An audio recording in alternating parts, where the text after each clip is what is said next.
सपा गठबंधन प्रत्याशी रमेश गौतम है, ब्रिजभूषण शरण सिंह का नाम नहीं है। ब्रिजेश सोनकर ने अपना पर्चा दाखिल किया है। इस लिहाज से अगर बात की जाए तो बहराइच में त्रिकोणीय मुकाबला हो जाता है। सुरक्षित लोकसभा क्षेत्र में लगातार 2 बार 2014 और 19 की मोदी लहर में कायम भाजपा के वर्चस्व को तोड़ने के लिए समाजवादी पार्टी को जातीय गोलबंदी का सहारा है। भाजपा के डॉक्टर आनंद कुमार गौंड के मुकाबले सपा ने यहां से रमेश गौतम को चुनाव मैदान में उतारा है। दोनों उम्मीदवार पहली बार संसदीय चुनाव में किस्मत आजमाएंगे। सांप्रदायिक ध्रुवीकरण के लिए विख्यात हिमालय की तलहटी के इस संसदीय क्षेत्र के सुरक्षित होने के बाद 2009 में कांग्रेस के कमल किशोर कमांडो सांसद निर्वाचित हुए थे, जबकि 2014 में भाजपा की सावित्रीबाई फूले एवं 2019 में अक्षयवर लाल गौंड भाजपा उम्मीदवार डॉक्टर आनंद वर्तमान सांसद के अक्षयवर लाल गौंड के पुत्र हैं। यहाँ लगभग 35% आबादी मुस्लिम है। 5% यादव मतदाता होने के कारण सपा ने अनुसूचित जाति के मतदाताओं में सेंध लगाने के लिए ही बसपा से आए पूर्व विधायक रमेश गौतम को मैदान में उतारा है। यहाँ पीडीए पंचायत का आयोजन कर सपा महीनों से पिछड़ों एवं अनुसूचित वर्ग के मतदाताओं में सेंध लगाने में जुटी है, जबकि भाजपा केंद्र व प्रदेश सरकार की उपलब्धियों के भरोसे मुतमईन है। बसपा ने भी अपना उम्मीदवार घोषित कर दिया है। ऐसे में मुकाबला अब त्रिकोणीय माना जा रहा है।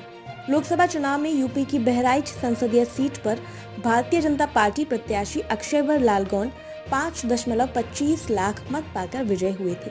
सपा बसपा गठबंधन प्रत्याशी शब्बीर अहमद 3.96 वोट पाकर दूसरे नंबर पर और कांग्रेस प्रत्याशी सावित्रीबाई फूले 34,383 मतों के साथ तीसरे नंबर पर रही। अक्षयवर लाल गौंड ने 1,28,669 वोटों के अंतर से जीत दर्ज की थी। बहराइच का जातीय समीकरण बताते चलें कि कुल 5 विधानसभा क्षेत्रों वाले लोकसभा बहराइच में बल्हा सुरक्षित, नानपारा, मटेरा, महसी, बहराइच सदर सीट है। बहराइच जिले में 2 लोकसभा सीटें आती हैं, बहराइच और कैसरगंज। बहराइच ऐसी सीट है, ये मुस्लिम बहुल इलाका है जिसमें 35% से अधिक मुसलमान रहते हैं। 16% दलित मतदाता है यहाँ और पिछड़ी जाति के लोगों की भी अच्छी खासी आबादी है। ये ग्रामीण संसदीय क्षेत्र है जहां साक्षरता दर करीब 48.04% है। इस लोकसभा क्षेत्र में अनुसूचित जाति की आबादी 15.6% के लगभग है और अनुसूचित जनजाति 0.46% है। बहराइच सीट पर 1989 से लेकर 1996 तक बीजेपी जीतती रही, पर उसके बाद 1998 के चुनाव से ही कभी किसी एक पार्टी ने अपना कब्जा नहीं जमाया है। सपा इस सीट से सिर्फ 2004 में जीती है। हालांकि बहराइच लोकसभा सीट का इतिहास देखें तो यहाँ की जनता ने कांग्रेस, भाजपा, सपा और बसपा सभी को बारी बारी से मौका दिया है। 2014 और 2019 चुनावों में जीत के बाद भाजपा इस बार 2024 के लोकसभा चुनाव में बहराइच सीट हैट्रिक लगाने की कोशिश कर रही है। बहराइच से संवाददाता नूर आलम वारसी की रिपोर्ट।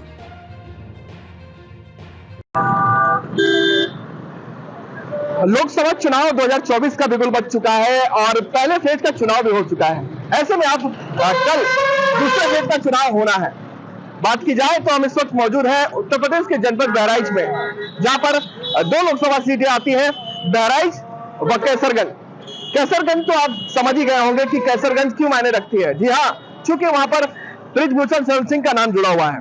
बात की जाए तो अभी जितनी भी भाजपा की लिस्ट आई है उनमें किसी भी लिस्ट में बीजेपी सांसद ब्रिजभूषण शरण सिंह का नाम नहीं है।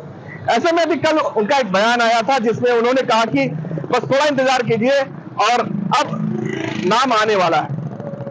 तो तमाम सारी चीजें लगातार जुड़ी हुई है बहराइच व कैसरगंज को लेकर। और अगर बात की जाए तो बहराइच में लगातार त्रिकोणीय मुकाबला हो चुका है, जहां एक तरफ भाजपा से मौजूदा सांसद अक्षयवर लाल गौंड के बेटे डॉक्टर आनंद गौंड है, तो वहीं सपा गठबंधन प्रत्याशी रमेश गौतम है। वहीं अगर बात की जाए तो बसपा से अभी हाल ही में प्रोफेसर ब्रिजेश सोनकर ने अपना पर्चा दाखिल किया है। इस लिहाज से अगर बात की जाए तो बहराइच में त्रिकोणीय मुकाबला हो जाता है। तो लगातार अब जो लोकसभा चुनाव 2024 है बहराइच में व कैसरगंज में दिलचस्प होने वाला है। तमाम सारी खबरों के लिए जुड़े रहे और लोकसभा चुनाव से जुड़ी तमाम सारी अपडेट देखने के लिए जुड़े रहे डीएनएम न्यूज के साथ। बहराइच से नूर आलम वारसी।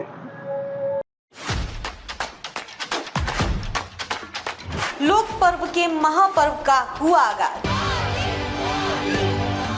यूपी में होगा इस बार 7 चरणों में मतदान और आप मिलकर चुनेंगे देश का राजा। बात मुद्दों की हो या राजनीतिक वादों की हो, चुनावी शतरंज पर बिछ गई राजनीतिक बिसात। चुनावी मैदान में गठबंधन की क्या है तैयारी? क्या मोदी का जादू रहेगा बरकरार? क्या लगेगी मोदी सरकार की हैट्रिक? एक ही नारा, एक ही गूंज, ये बारियां निर्धारा, बहुमतदार बीजेपी सरकार। या फिर माया का हाथी चलेगा अपनी चाल? डीएनएम नेटवर्क पर देखिए लोकसभा चुनाव की महा कवरेज। आपका वोट, आपकी ताकत।